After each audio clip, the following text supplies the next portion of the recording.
Les doy la bienvenida al primer módulo del curso básico de apologética. En el día de hoy veremos un enfoque introductorio de lo que es la defensa de la fe cristiana, mejor conocida como apologética cristiana, la cual considero personalmente que es una herramienta esencial para la evangelización y obligatoria para todos los creyentes. En este primer módulo trataremos conceptos básicos pero muy necesarios para poder comprender los siguientes módulos. Antes que nada, debemos considerar la apologética como una pieza que conecta la cosmovisión de las personas con la evangelización. Cuando exponemos una verdad bíblica ante un no creyente, no podemos usar el argumento de que dicha afirmación es verdad porque la Biblia lo dice, pues para ellos la Biblia no es autoridad.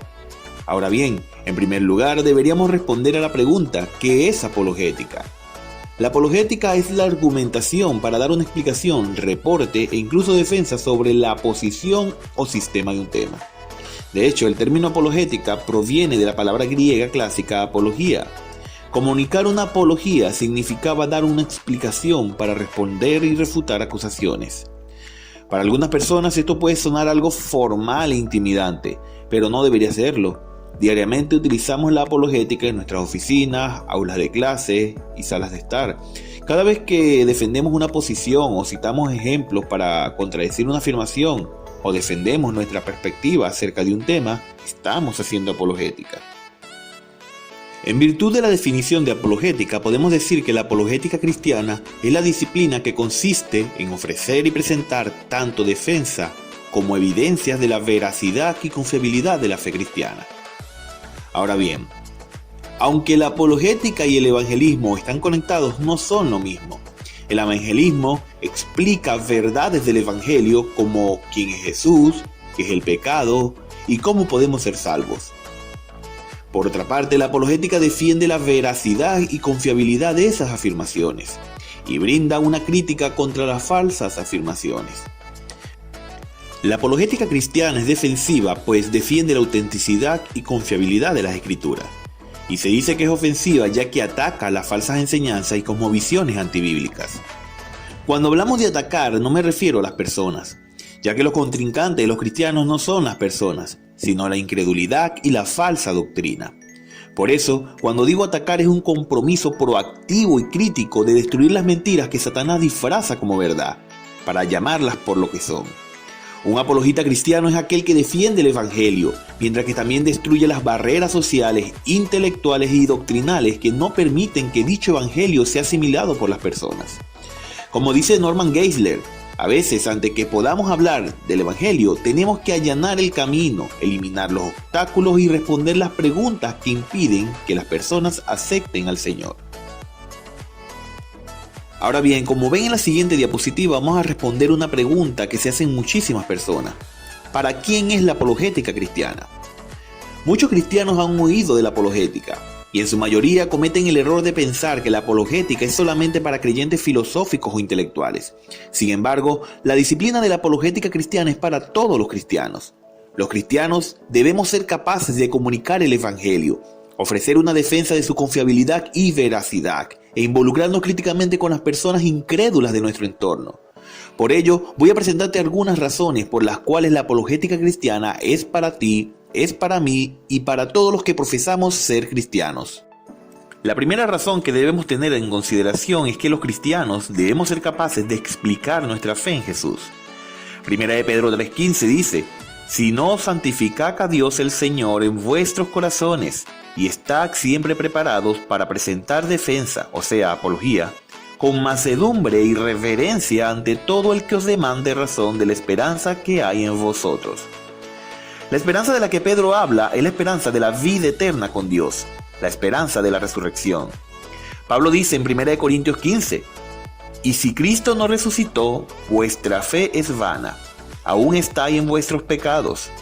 Si en esta vida solamente esperamos en Cristo, somos los más dignos de conmiseración de todos los hombres». Sabemos lo que creemos, pero ¿sabemos por qué lo creemos? La respuesta parece ser parte del evangelismo, pero es directamente parte de una apologética cristiana. Como segunda razón, vemos que los cristianos debemos ser capaces de señalar las cosmovisiones antibíblicas. En 2 Corintios 10, Pablo escribe: pues aunque andamos en la carne, no militamos según la carne, porque las armas de nuestra milicia no son carnales, sino poderosas en Dios para la destrucción de fortalezas, derribando argumentos y toda altivez que se levanta contra el conocimiento de Dios, y llevando cautivo todo pensamiento en la obediencia a Cristo. Observa que Pablo no añade requisitos o condiciones. Solo nos dice que debemos derribar y desafiar todo argumento que se levante en contra del conocimiento de Dios. La instrucción de Pablo aquí es que todos los cristianos deberíamos poder enfrentarnos, en sentido crítico, a afirmaciones antibíblicas. Hermano, estás llamado a estar preparado para militar, desafiando y señalando las enseñanzas antibíblicas que se opongan a la verdad acerca de la persona y obra de Jesús. Si eres cristiano, tienes que colaborar con el avance de la propagación del verdadero evangelio, quitando las mentiras y falsos positivos que estorban a la visión del mismo. Por otra parte, los cristianos debemos usar nuestras mentes e intelecto para la gloria de Dios. En 2 Corintios 10, Pablo también dice que los cristianos debemos llevar cautivo todo pensamiento a Cristo. En Mateo 22, Jesús dijo que el gran mandamiento es: amarás al Señor tu Dios con todo tu corazón, con toda tu alma y con toda tu mente. Parte del discipulado normal de un cristiano al seguir a Jesús debería ser amar a Dios con su mente, es decir, usar su intelecto y mente en el evangelismo, el discipulado y por supuesto en la apologética. Históricamente, al menos en décadas recientes, en esta área los evangélicos hemos fallado. Hay muchísimas razones para esto, pero el punto es que ser un discípulo de Jesús no implica que debamos dejar el cerebro en la entrada del templo y tener una fe ciega en las cosas que son razonables. Como cristianos no debemos tener miedo de buscar la verdad. De hecho, uno de los lemas de la Reforma fue el clamor de que toda verdad es la verdad de Dios. ¿Cómo esto es posible? La verdad es más que una colección de ideas. La verdad es una persona y su nombre es Jesús. Apocalipsis 19 dice que Jesús es fiel y verdadero. Jesús dice en Juan 14:6, yo soy el camino, la verdad y la vida. Seguir a Jesús significa entregar todo lo que eres, tu corazón, tu mente y tu alma a Él. Parte de nuestra mayordomía como seguidores suyos es usar las habilidades que Dios nos ha dado, nuestro intelecto, así decaído como es, para su gloria. No confiamos en nuestras facultades, al contrario, las sometemos a Dios y las usamos con el fin de glorificarlo. Ahora bien, la pregunta sería, ¿cómo glorificamos a Dios? Pues el propósito de la apologética, o mejor dicho, de estudiar la apologética y las visiones del mundo, no es ganar debates o parecer intelectuales, sino ganar corazones defendiendo la verdad del evangelio y desafiando las ideas falsas. El objetivo de estudiar las cosmovisiones y la apologética es que podamos involucrarnos mejor con nuestros amigos, vecinos, colegas, compañeros de clase y familiares. Todo con el objetivo de comunicarles sabiamente la verdad y confiabilidad del evangelio. Y por supuesto, defenderlos de los falsos maestros, de suposiciones incorrectas y de la incredulidad. He de enfatizar que mi visión de la apologética está llena de gracia. No es para contender y dividir, sino para ayudar a las personas no cristianas a cuestionar la veracidad y la confiabilidad de alguna de sus creencias y ayudarles a reconocer la racionalidad de las creencias cristianas. Ahora, quizás te preguntarás, ¿dónde vemos el uso de la apologética en la iglesia primitiva o en la historia de la iglesia? Pues el libro de Hechos contiene una descripción de la apologética de Pablo, quien discutía en la sinagoga con los judíos y piadosos y en la plaza cada día con los que concurrían, como nos lo dice Hechos 17:17. Asimismo lo hacía en el Areópago, como nos lo dice Hechos 17:19. El apóstol Pablo emplea el término apología en su discurso ante Félix y Agripa, cuando dice haré mi defensa. Eso lo podemos ver en Hechos 24 al 26. Un término similar aparece en la carta de Pablo a los filipenses mientras él defiende el evangelio en Filipenses 1:7 y Filipenses 16. Por otra parte, muchos padres de la iglesia primitiva fueron destacados apologistas. La iglesia primitiva estuvo marcada por una época de doctrina cristiana distintiva de las creencias paganas. Algunos de los notables padres de la iglesia durante los primeros siglos del cristianismo fueron Justino Mártir, Ireneo y Tertuliano. De hecho, Tertuliano es conocido por escribir una apología contra los gentiles en defensa de los cristianos que vivían en el Imperio Romano. La Reforma estuvo marcada por argumentos apologéticos de distintos valores, desde Juan Calvino hasta Tomás Aquino. En la era moderna, los apologistas cristianos reconocidos tienen una combinación de enfoques para defender la fe. Estarás familiarizado con algunos de ellos, como Lee Strobel, el autor del Caso de Cristo, Josh McDowell, C.S. Lewis, William Lane Craig, Jack Willman o J.P. Moreland. Estos apologistas afirman haber basado su defensa del cristianismo en evidencias arqueológicas e históricas, argumentos filosóficos y teológicos, investigaciones científicas y otras disciplinas. Por otra parte, quiero que observemos rápidamente 3 posibles razones detrás de las cuales algunos cristianos se esconden para no practicar apologética. Primero, algunos cristianos alegan que la apologética niega el papel de la fe, porque esta ofrece una manera de autorrazonar nuestra entrada al reino de los cielos. Hermanos, esto no podía estar más lejos de la verdad. La apologética cristiana trata de explicar la veracidad de la verdad de Dios revelada en Cristo, pero Jesús es quien salva, no nuestra razón. El simple conocimiento y la lógica, sin la obra activa del Espíritu Santo, son insuficientes para salvar a una persona. Satanás tiene un simple conocimiento acerca de Dios, pero por supuesto, el tal no es suficiente para su propia salvación, como nos lo dice Santiago 2:19. La fe salvadora en la persona y obra de Jesús implica más que solamente aceptar lo que la Biblia dice que es cierto y creer que Dios existe. Implica confiar realmente en Dios y tener una relación con Él. La segunda razón es que algunos creyentes temen lo que otras personas puedan pensar o decir acerca de ellos. Si luchas con el miedo al hombre, bienvenido al grupo, todos lo hacemos hasta cierto punto. Muchos se ven persuadidos por el miedo al momento de evangelizar y de hacer apologética. Pero para eso también tenemos a Dios, el cual a través de su palabra nos dice que no temamos, pues estará con nosotros hasta el fin del mundo, como nos lo dice Mateo 28:20. La tercera razón, la cual es la más notable, por la que algunos cristianos no practican la apologética, es porque son intelectualmente perezosos. No obstante, aunque nuestras mentes están corrompidas, estamos llamados a amar a Dios con nuestra mente, a llevar cautivo todo pensamiento y a usar cada una de nuestras facultades para su gloria.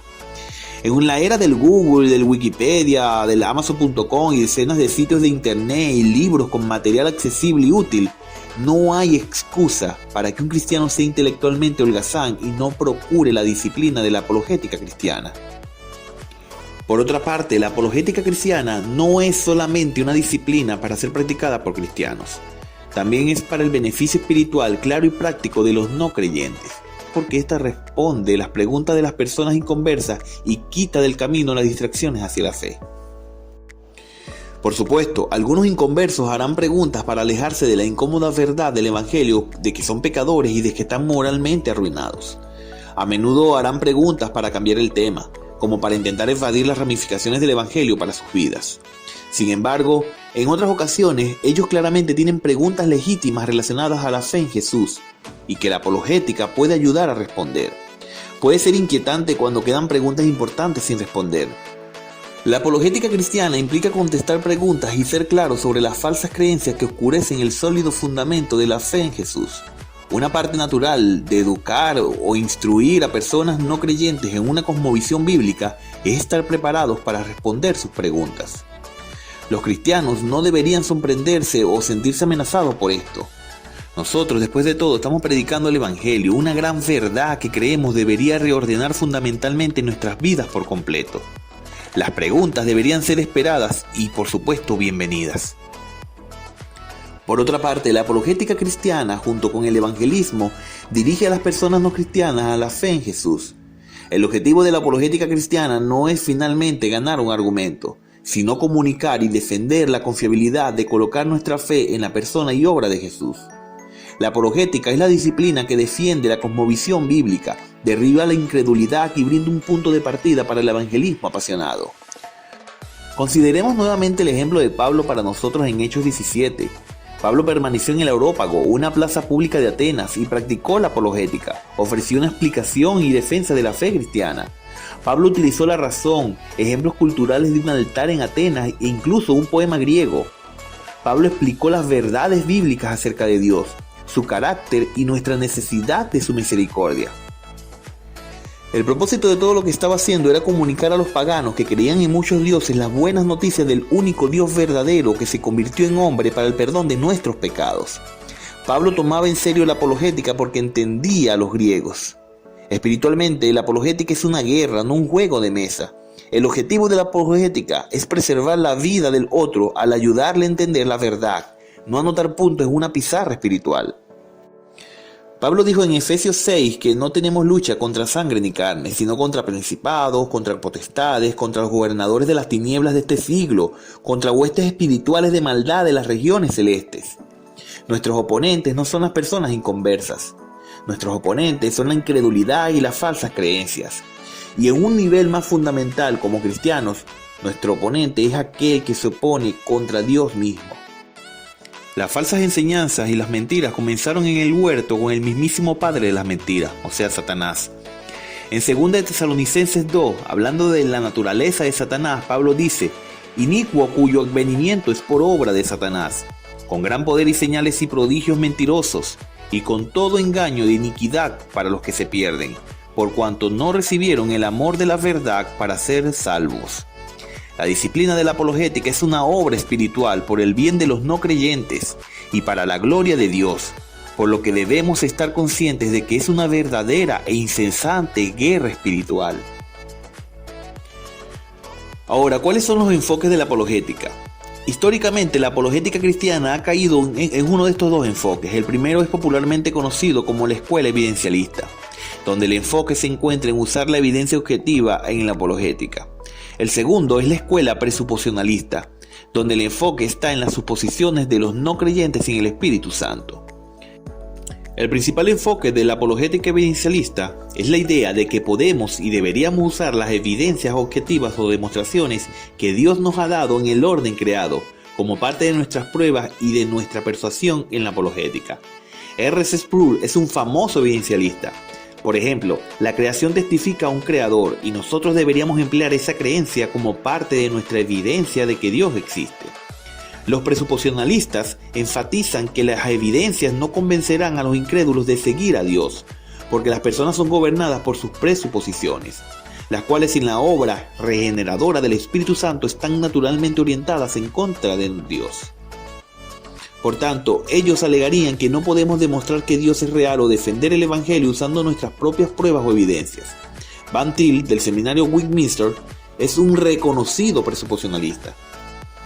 En mi opinión, creo que debemos combinar ambos enfoques. Debemos usar evidencias y pruebas al defender la fe cristiana. Y sin importar cuán buenas sean nuestras pruebas y opiniones, nadie puede llegar a los pies de Cristo sin creer en Él como su único y suficiente Salvador.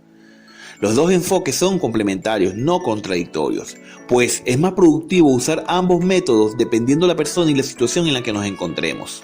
Queridos amigos y hermanos en Cristo, esto es todo lo que abarcaremos hoy en el primer módulo del curso básico de apologética. Quiero recomendarte de que si tienes alguna pregunta o no te quedó claro algún punto, me dejes tu pregunta en los comentarios. E incluso si estás interesado en que te haga llegar todo este material, todo lo que hemos hablado hoy, incluso las diapositivas, me dejes tu correo en los comentarios y por supuesto no olvides dejar tu like, compartir con otras personas para que sea también de bendición para otros, y si no te has suscrito, suscríbete y activa la campanita para que te llegue la notificación de los próximos videos. Deseo de corazón que haya sido de bendición para ti y que podamos a lo largo de todos estos módulos de este curso básico de apologética poder crecer tanto intelectual como espiritualmente, todo para la gloria y honra de Dios. Dios te bendiga.